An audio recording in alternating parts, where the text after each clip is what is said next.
حامدا ومصليا ومسلما أما بعد فأعوذ بالله من الشيطان الرجيم بسم الله الرحمن الرحيم لقد كان لكم في رسول الله أسوة حسنة صدق الله العظيم. قرآن پاک کې الله رب العالمین زمونږ د تمامو انسانانو د پاره فرمایي چې د حضور علیه السلام په ذات مبارک کې بے مثاله نمونه پرتی دي او د حضور علیه السلام زندگی مبارکه دا زمونږ د پاره یو مثال او نمونه ده. الله رب العالمین په مونږ مهربان دی. د هغه مهربانه په برکت مونږ او تاسو ته نه غلار خودل غواړي او د خراب لارو نه مونږ منې کول غواړي. ظاهره خبره ده چې مونږ د خراب لارو نه منې کیږو نو د حضور علیه السلام د زندګۍ مطالعه ابکو او د پیغمبر علیه السلام چې څومره تعلیمات ته بخپلو او چې د کوم خبرو نه پیغمبر علیه السلام منع فرمایل ده هغې نه به ځان ساتو. نننې زمونږ عنوان د سیرت النبی حوالې سره یا د 12 ربیع الاول حوالې سره دواړه نمونه د دې دپاره کافي او ټیک دي. 12 ربیع الاول حوالې سره مشهوره ده چې پیغمبر علیه السلام په دې تاریخ باندې پیدا شوی دی. نو د دې حقیقي بنیاد څه دی؟ نه حقیقت باندې بلګ جوور نظر واچو د هغې نه به مونږ ته علم حاصل شي، مونږ ته دا مسله به واضح شي چې مونږ په 12 ربیع الاول باندې د پیغمبر علیه السلام د پیدایش ورځ مناوو نو آیا مونږ په دې کې په صحیح لار روان یو او که په غلطه لار روان یو. پیغمبر علیه السلام یقینی خبره ده چې د ربیع الاول په مبارک میاش کې پیدا شوی دی او بیا د ربیع الاول په مبارک میاش کې وفات شویم دی. خو د دې د پیدایش په تاریخ کې اختلاف شته او د وفات په تاریخ کې اختلاف نشته. حضور علیه السلام د پیدایش په تاریخ کې علماو اختلاف کړی دی. علماء دین فرمایي چې پیغمبر علیه السلام په 8 ربیع الاول باندې دنیا ته تشریف آوری کړی ده او څو علماء فرمایي دویم قول دا دی چې په 12 ربیع الاول باندې پیغمبر علیه السلام دنیا ته تشریف آوری کړی ده. اوس په دې دواړو اقوالو کې کم قول زیات راجح دی نو دا ابن الجوزی رحمت الله علیه هغه یو ډیر لوی عالم تیر شوی دی، فلسفی صوفی عالم تیر شوی دی. هغوی دا خبره واضح کړې ده. فرمایي وی د ټول علماو رای او اجتماع په دې خبره ده چې پیغمبر علیه السلام راجح قول دی چې په 8 ربیع الاول باندې دنیا ته تشریف آوری کړی ده. او څه بعضې علما دي نو هغوی خطا شوي دي او هغوی دا قول ذکر کړی دی چې په 12 ربیع الاول باندې پیدا شوی دی. بهرحال راجح قول د ابن الجوزی رحمت الله علیه د وینا مطابق هغه د 8 ربیع الاول دی چې حضور علیه السلام په 8 ربیع الاول باندې دنیا ته تشریف راوړی دی. دین علاوه د وفات تاریخ نو هغه کې بالکل چا هم اختلاف نه دی کړی. پیغمبر علیه السلام دنیا ته راغلی په 8 ربیع الاول دی او دنیا نه چې رخصتی کېده نو په هغه تاریخ کې اختلاف نشته. بالاتفاق حضور علیه السلام په 12 ربیع الاول باندې وفات شوی او دنیا نه رحلت کړی دی. نو معلومه شوه چې پیغمبر علیه السلام د پیدایش ورځ که مونږ په 12 ربیع الاول مناوو نو دا مونږه په خطا لاره باندې روان یو. اصلی تاریخ دا د 8 ربیع الاول دی نو د 8 ربیع الاول په ځای باندې د وفات په ورځ باندې مونږ چې د پیدایش ورځ او خوشحالي مناوو نو که د چا پلار په کومه ورځ پیدا شي او بیا څه زمانه پس په هغه ورځ باندې او په هغه کال باندې وفات شي نو څوک ول د کال په ورځ باندې د وفات په ورځ سیرې زوی ته نه اچوي چې مبارک شه ستا بابا په دې ورځ پیدا شوی و هغه به خفه شي چې زما بابا په دې ورځ پیدا شوی خو زه خو نن په غم او په خفګان کې مبتلا یم چې په دې ورځ رانه پلار وفات شویم دی نو ته به ماته سیرې اچوې که ما سره به غم راضي کې نو داسې حضور علیه السلام بالفرض و تقدیر په 12 ربیع الاول تشریف آوریم شوی ده او په 12 ربیع الاول وفات شویم دی نو بیا به څوک څنګه د حضور علیه السلام د پیدایش په ورځ باندې خوشحالي مناوي دا خو به په غلطه ځکه چې په دغه ورځ خو حضور علیه السلام وفات شویم دی نو د انسان زړه په دې خفه کېږي چې د دواړو جهانو سردار عظیم انسان دنیا ته راغلی او مونږ ترې محروم پاتې شو او هغوی د دنیا نه رحلت وکړو نو په دغه ورځ خو زړه درد کوي نو دا مسلمان په دغه ورځ باندې په 12 ربیع الاول خوشحالي ولې مناوي د پیغمبر علیه السلام دنیا ته راتلل دا یو لوی خیر او برکت دنیا ته راغلی دی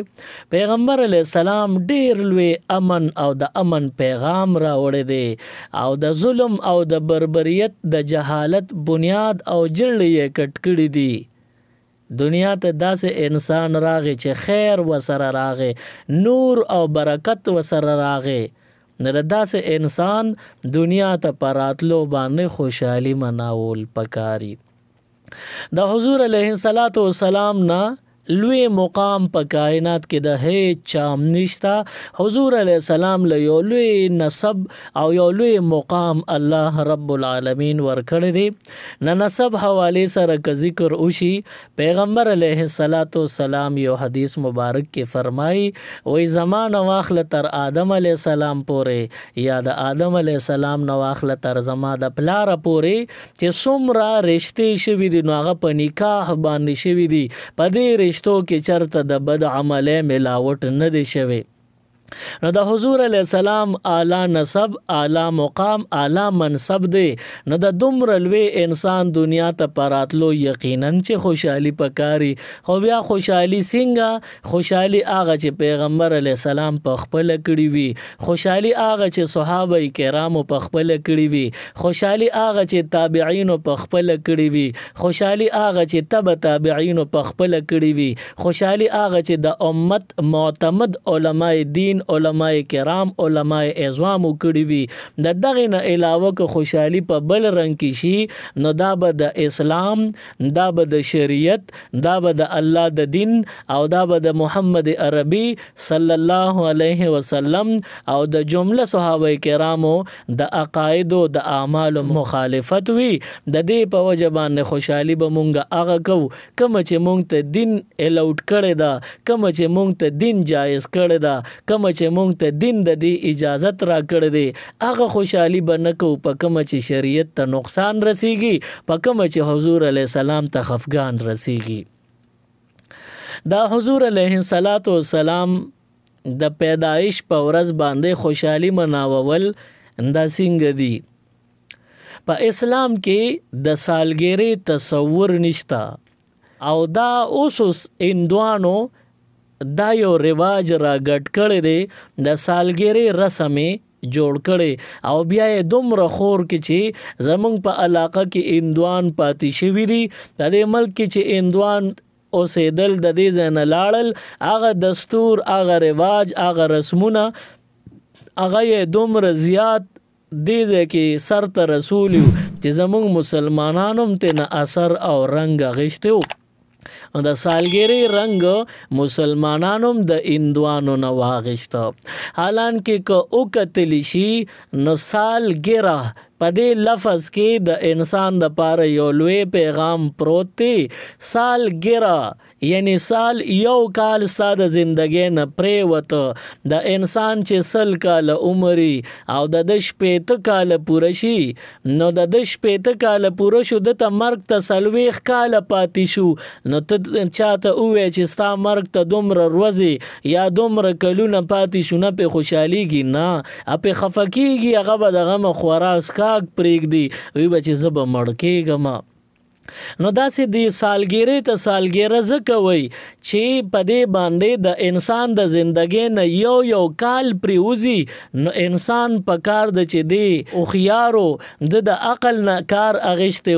او د سالګیرې په وخت کې د غم کړو جړه افسوس او خفګانې کړو چې زما د عمر نه خو یو کال تیر شو اوس براتلون کې ما ته څومره وخت پاتې وي دا خو اندازه نشي کېده. نو په کار چې د جړلی او د غم کړو نو شیطان داسې کار کړی دی چې دی د خپل زندګۍ د اختتام او د اخیره ورځ نه غافل ساتلی دی او د لړته ورواچول چې په دې ورځ باندې ته پیدا شوی وي نو د جون کال لی ختم شو دا وته خیال ته نه راولي بلکې دا وته وی چې دا د خوشاله ورځ و چې ته پیدا شوی نو کته خوشحالي او کې اونکه نو استاد جون نه خو کال پریوته نو سا خو مرګ ته ورځ ورنږدې شوی مرګ ته او قبر ته د خپې ورخکته شوې. نو په اسلام کې د سالګیرې او د برډ مناولو تصور نشتا خو د هندوانو رسمو مسلمانانو ته نه رنګ واغشتو مسلمانان په دې لعنت کې گرفتار شو. بیا مسلمانانو د حضور علیہ السلام سره عموم د سالګیرې عمل شروع کړی دی که زمونږ دین محمدی صلی الله علیه وسلم مونږ ته دا یو پیغام را کوي چې په اسلام کې د برډ او د سالګیرې رسم او رواج نشتا نو مونږ مسلمانانو الټا عمل وکړو زمونږ رد عمل دا ښکاره شو چې حضور مونږ ته وی چې په اسلام کې د سالګیرې رسم او رواج او تصور نشتا نو مونږ ورته په زبان حال سره مونږ یو جواب ورکو چې حضور ته فرمایي چې عام چول او یا ځان له سالګیرې مو کې مونږ تعلم کو نو د حضور علیه السلام د سالګیرې تصور مسلمانانو د دغه ځای نه اغشته دی. پیغمبر علیه السلام داسې یو دین دنیا ته وړی دی او الله داسې یو دین دنیا ته را لېږلی دی چې په دې کې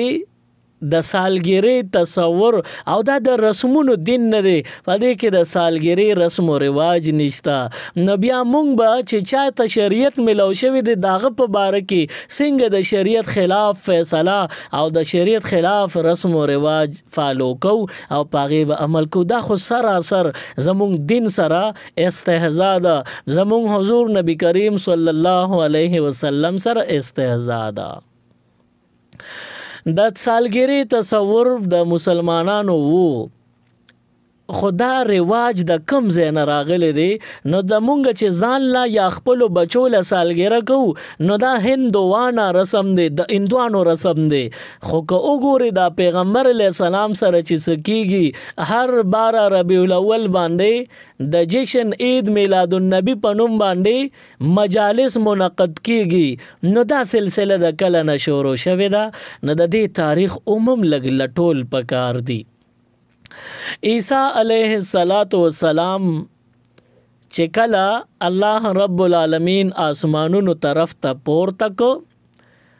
نو د عیسی علیه السلام تعلیماتو باندې د هغوی پیروکار چې څومره اصحاب او هغوی په عمل شروع کو او هغوی به د عیسی علیه السلام تعلیمات خلکو ته رسول چې 300 کال تیر شو قوم کې بعض خلک روچت شو او اغوی دا خبره میدان تکړه او دا مشوره یې وکړه چې د عیسی علیه السلام تعلیمات په ختمېدو دي په ایریدو دي د عیسی علیه السلام د پیدایش په ورځ باندې مونږ به کال په کال یو مجلس منعقد کوو او لوی علما به ورته راغواړو او هغه علماء کرام به د عیسی علیه السلام تعلیمات قوم ته تازه کوي او یادوي به ورته. نو دا خو یو ښه سوچ و په دغه سوچ باندې د عیسی علیه السلام د پیدایش په ورځ باندې دغه یو مجلس به مقررېدو. په لومبي کال باندې چې د عیسی علیه السلام په یاد کې د هغوی د تعلیماتو د خورولو په نوم باندې مجلس منعقد شو، مقرر شو. نو علماو په اعتراض وکړو، د دې مجلس د حاضرین انکار وکړو، وایي موږ دې مجلس کې نه کینو. نو چا چې مجلس جوړ کړی هغه خلک هغوی دغه علماو نه تپوس کوي تاسو ولې نه کینئ؟ نو دغه علماء دین ورته فرمایي وایي د عیسی علیه السلام په تعلیماتو کې خدا نو چې زما د پیدایش په کومه ورځ چې شوی په هغه ورځ کال په کال تاسو تعلیمات به خوروئ، دا خو د عیسی علیه السلام په دین کې نو. نو دغه خلکو ته وی بېشکه چې د عیسی علیه السلام په تعلیماتو کې دا خبره نشته، خو مونږ خو دا مجلس جوړ کړی دی دپاره چې د هغوی هغه کوم تعلیمات شته نو هغه هم په ایرېدو دي او په ختمېدو دي. نو په دې وجه مونږ دا مجلس مقرر کړی دی او نور به پکې سم د شریعت او د دین خلاف نوي، صرف بس تاسو براشه علماء دین د عیسی علیه السلام چې کوم تعلیمات هغه به خلکو ته ورسوي، زیاتی به پکې خبرې نه. نو دغه علماو په دې باندې بیا رضامندي اختیار کړه او دغه علما پکې راغلل. دا د عیسی علیه السلام د زمانې 300 کاله تیر شوي دي، د عیسی علیه السلام نه 300 کاله پسې دا خبره شروع کړه چې مونږ به کال په کال دا مجلس مقررو. کال په کال 25 دسمبر ولا مقرر که، حالان کې د عیسی علیه السلام د پیدایش تاریخ دا 25 دسمبر نه دی. د مورخینو په نسبت په دې کې اختلاف دی. 25 دسمبر دا حقیقي تاریخ نه دی چې عیسی علیه السلام په دې تاریخ پیدا شوی دی، خو بهرحال یو فرضي تاریخ مقرر کوي، دا د هغوی د پیدایش ورځ ده. په دې باندې به مونږ دا مجلس منعقد کوو. مجلس منعقد شو، علماء کرام پکې حاضرو، تعلیمات عیسوي مخکې ورسېدل او بیا خلک ډیر زور و شور سره راغلي او ډیر خوشحالۍ سره مجلس په ښکلې طریقه پای تکمیل ته ورسېدو. بیا د هغې نه وروستو کال چې بیا مجلس و نو خلک هغسې په شوق رانغلل. نو خلکو یو بل نه تپوس کوي دا خلکو ولې داسې په شوق نه راځي د تیر کال په شان. نه چا پکې دا خبره وکړه وی دی کې عالمان تقریرونه کوي او مونږ ورته تنګیږو، د دې په وجه باندې مونږ پکې پوره شوق سره حاضري ونه کړه. دا مجلس خو دغه شان او شو نیمګړی نیمه خوا او چا چې دا مشورې کړې وي هغه خلکو یو بله فیصله وکړه چې د عیسی علیه السلام په یاد کې څه نظمونه به جوړ کړو، نعتونه به جوړ کړو، هغه نعتونه په دې مجلس کې وایو. نو عالمان به تقریرونه کوي، بیا به پکې مخکې وروستو نعتونه ویلي کېږي. نو د دې په وجه خلک به بیا په شوق باندې راشي. هسې د عالمانو بیانونو ته خو خلک ستړي کېږي او تنګېږي چې نعتونه یې نو د نعت په شوق به راځي، د نعت په زور برازي او مجلس کې بکینی. نو دې کال چې د نعتونو پکې اضافه وشوه، نعتیه کلامونه پکې پیش شو، نو خلک نورم زیات رالل. کال بیا خلک رانلل، چا تپوس کوي دا دې کال ولې کمی پکې راغې. نو خلک وی دې کې خو معمولی داسې ټنګ ټکور پکار دی، دا څنګه مجلس دی چې اوچ کړس دی، په دې کې یا تقریري او یا نعتیه کلامي، په دې کې لږه مشاعره پکار ده، په دې کې معمولی شان ټنګ ټکور پکار دی. رو رو رو رو په دې کې بدعات راتلل، زیاتی خبرې پکې راتلل. آخر کې کوم علماو چې په سر کې اعتراض کړو هم هغه علما ته نه رستو شو، خبره هم هغه عوامو ته پاتې شوه او بیا په چا پابندیم نشو لګولې. وي خد عیسی علیه السلام د پیدایش په ورځ کوم خوشحالي کو ته په دې پابندي لګې، نه بیا چا د یاري پابندیم نشو لګولې. کم مجلس عیسایانو به مقررو هغې کې به خامخا ټنګ ټکور، نو چې ټنګ ټکور ته خبر ورسې خلک به رو رو ړقېدل. آخر کې میدان ته سړو ور ټوپ کړي پکې ګډ شوي دي،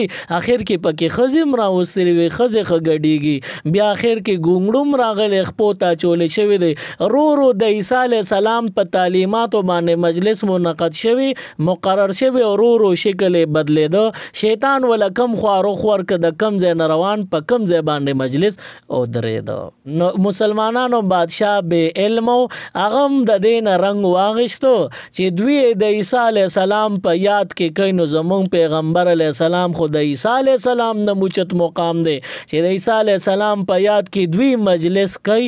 مونږ به د حضور علیه السلام په یاد کې کوو. نو په شورو کې زمونږ علما هم په دې باندې اعتراض کړی وي دا کار ټیک نه دی. نو دغه بادشاه ته تپوس کړی ولې ټیک نه دی. نو زمونږ علماء دین ورته فرمایلی و چې حضور علیه السلام د نبوت نه تر د مرګ پورې 30 کاله نور زندگی تیره کړې ده. نو پیغمبر علیه السلام د نبوت نه رستو چې کم عمل کوي هغه به دین وي، په هغې باندې تلل اب جنت ته د تلو لاره وي. یا صحابه کرام چې کم عمل کوي هغه به دین وي. نو دغه بادشاه ته زمونږ د امت علماو دا یو خبره مخکې وړاندې کړه او دوی ورته دا وویل چې زمونږ حضور علیه السلام 30 کاله د نبوت نه رستو تر مرګه پورې ربیع الاول 30 ځله راغلی دی. 23 ځله چې د زندګۍ مبارکه کې ربیع الاول راځي او هر کال حضور علیه السلام د دې باره کې هیڅ اهمیت اظهار نه دی کړی او نه یې د دې متعلق څه ارشاد فرمایلی دی او نه یې په دې تاریخ څه خوشحالي کړی، نه مټۍ خوره کړې تقسیمه کړې، نه قجورې تقسیم کړې، نه بل څه داسې جشن جلوس وغیره هیڅ هم نه دی کړی. نه زه حضور علیه السلام خو نه دی کړی. صحابه کرام به وګورو کله چې حضور علیه السلام وفات شوی دی نو دغه وخت کې د حضور علیه السلام محنت ډیر رنگ راوړو. 1,24,000 صحابه کرام هغه حضور علیه السلام پسې روانو، یعنی 1,24,000 فالوورز دي. اوس پدې کې هر یو فالوور هر یو صحابي هغه داسې دی چې د حضور په خپه مبارکه کې ازغې تلل نه برداشت کوي، خپل سر د قربان کی خو د حضور تکلیف نه برداشت کوي. اوس هر یو صحابي په صحیح معنو کې د دین رنگ غشته دی او صحیح معنو کې عاشق رسول دی. زمونږ بس عشقی صحابه کرامو عشق کړی دی. اوس د 1,24,000 صحابه کرامو کې یو صحابیم د پیغمبر علیه السلام دنیا ته پراتلو چې کومه ورځ د 8 ربیع الاول یا 12 ربیع الاول په دې کې یو صحابیم خوشحالي نه منو کړي. نو چې حضور کم کارو کې اب دین وي، صحابه کم کارو کې هغه بدینی چې حضور کم کار نه دی کړي. جمله صحابه کرامو کم کار نه کړي، دا غي نه رستو تابعین کم کار نه کړي، تبع تابعین کم کار نه کړي، د امت مشران ائمه حضرات اغوی کم کار نه کړي. نو دا د کوم ځای نه بیا دین شو؟ دا خو بیا دین نه دی، دا بیا چې ته نوی دین راوړل دی او د نوی دین د راتلو دروازې بندې دي. انا خاتم النبیین لا نبی بعد، حضور فرمایلی دی وایزا اخیری نبیم زمانه رستو بل نبی راتلون کې نشتا، اخیری نبی اما. نو چې نبی بل ناراضي دین او شریعت او امت بم بل نه پیدا کیږي. نو د حضور علیه السلام په یوم ولادت باندې خوشحالي مناول دا پیغمبر علیه السلام صحابه کرامو تابعین تبع تابعینو د امت علماو نه دی کړي. د دې په وجه دا سنگین جرم ګناه خطا او یو لوی عظیم جرم دی، د نه ځان ساتل پکار دی. دا په دین کې نوی کار پیدا کول دی، لہذا دا ګناه شو، دی ته بدعت ویلی شي. د بدعاتو نه به مونږ ځان ساتو، الله دې امتناع او ساتي. په 8 ربیع الاول باندې حضور علیه السلام پیدا شوی دی او په 12 ربیع الاول باندې وفات شوی دی. 12 ربیع الاول باندې وفات شوی دی، په دې کې شک نشته. او زمونږ پښتنې مشران زنانه اوسم دې میاشت د بارفات میاش وی، بارفات وته ولې وی 12 وفات مطلب په 12 تاریخ باندې د ربیع الاول حضور علیه السلام وفات شوی پیدا شوی، په نه هغه په 8 ربیع الاول پیدا شوی دی. نو بیا د 12 ربیع الاول باندې جشن جلوس وغیرہ دا ټیک کارونه نه دي او د دې نه بیا نور خبره پکې زیاتیږي او خبرې بل خوازي. نو چې د دین نه خلاف کم کار شروع شو نو که په ښه نیت هم شروع شو نو دا ګناه وي.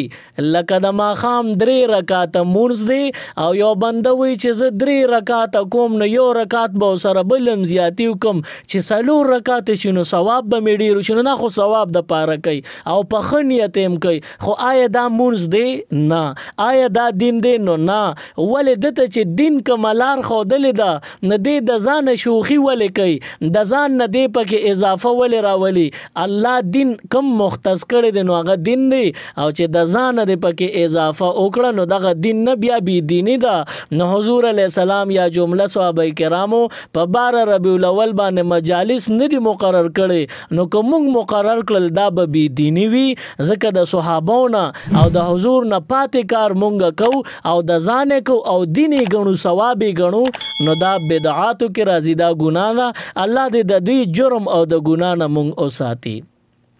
البته په 12 ربیع الاول باندې که یو مجلس مقرر شو او په هغه کې علماء دین پدې کې د امت د پاره د حضور علیه السلام سیرت بیان کو، د حضور علیه السلام تعلیمات قوم ته واضح کړل، نو دغه بیا ثواب دی. او په دغه مجلس کې ناسته خدا، ځکه کم مجلس کې د حضور علیه السلام تذکره کیږي نو هغه مجلس نه باندې بل مجلس، د هغه مجلس نه افضل بل مجلس بنوي، ځکه په دې کې د دواړو جهانو سردار صلی الله علیه وسلم د هغوی مبارک تذکره کیږي. د دې په وجه باندې په دغه مجلس کې ناسته باعث اجر و ثواب او باعث خیر وي. د حضور علیه السلام دین او د حضور علیه السلام تعلیمات زندگی کې راوستل پکار دي. سبحان ربک رب العزت عما یصفون وسلام علی المرسلین والحمد لله رب العالمین برحمتک یا ارحم الراحمین. मज़ीद Islamic videos देखने के लिए हमारे YouTube चैनल दीन और दुनिया को ज़रूर सब्सक्राइब करें और बेल आइकन ज़रूर प्रेस करें ताकि हमारी हर एक वीडियो की नोटिफिकेशन आपको मिल सके।